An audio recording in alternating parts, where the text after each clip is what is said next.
I'm gonna steer that. I see a question here from Chris in the chat around like what actual realized, and I like the word realized here, margin percentage is required to cash flow. I'll give you some watermarks we've seen because we can see it at the store level, the brand level, the category level.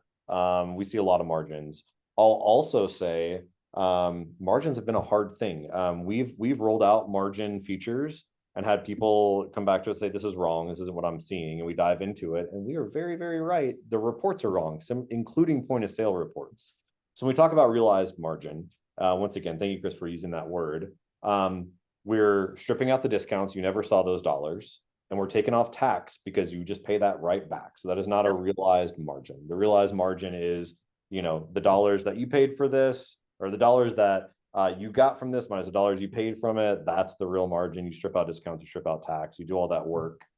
We roll that up in our inventory health at the store level. We can show it to you by category. We can show it to you by brand. We can show it to you by SKU. Really, really important KPI, right? What does it need to be? I'll say, Keystone pricing would say you want it to be 50%. Like that's what it should be. It's never 50%. Low 40s right now is really good in this industry.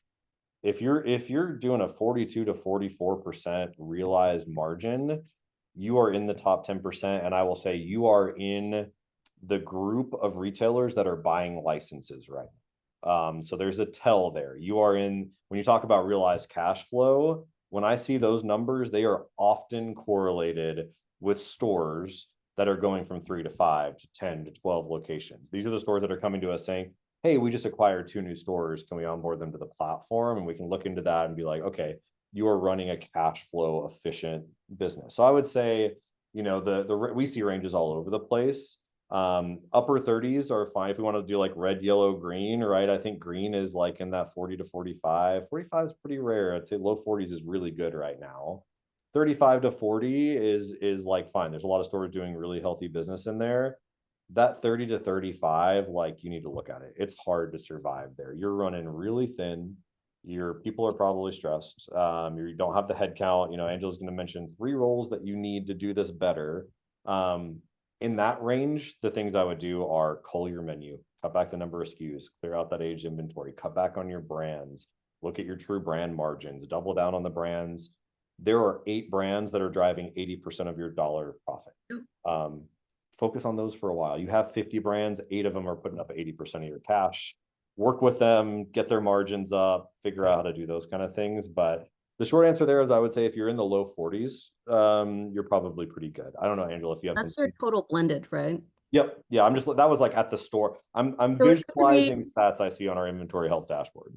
It's going to be different from, let's see, okay, so most retailers have house brands too, in terms of their own house brands. There's going to be fatigue from the consumer level where you're using your house brands to drive promotions because it's like, I just don't want your house brand. I want these third-party brands, right? All they're pushing is, their own products, their own house products, and I think that's where it can erode your customer loyalty, where a customer's coming in, they want to buy a certain branded gummy, you don't have it, but you're saying, oh, our house brand is it's good. I've walked out with that house brand and been very disappointed before. Right. And then now you pissed off your customer who may or may not come back a second time, who may have been coming to your store for a year, but now they feel like you shortchanged them with what you wanted to sell them versus what they wanted to buy. An interesting thing on house brands, and I've looked at this data a bit, we often think that house brands have the highest margin, or I would say we hear from retailers that that's why they want to push it because it's the highest margin. A nuance in that data that I'll say, from a percentage margin based, it's often not the highest margin brand. From a total profit dollars due to volume, it almost is the highest dollars in, which is your core metric there. They're pushing it more, but they're discounting it more. And a lot of those house brands tend to be those like lower cost their value purchases. So they don't necessarily have the built-in brand preference to be able to call for a higher price. So you've got a whole lot of dynamics that's working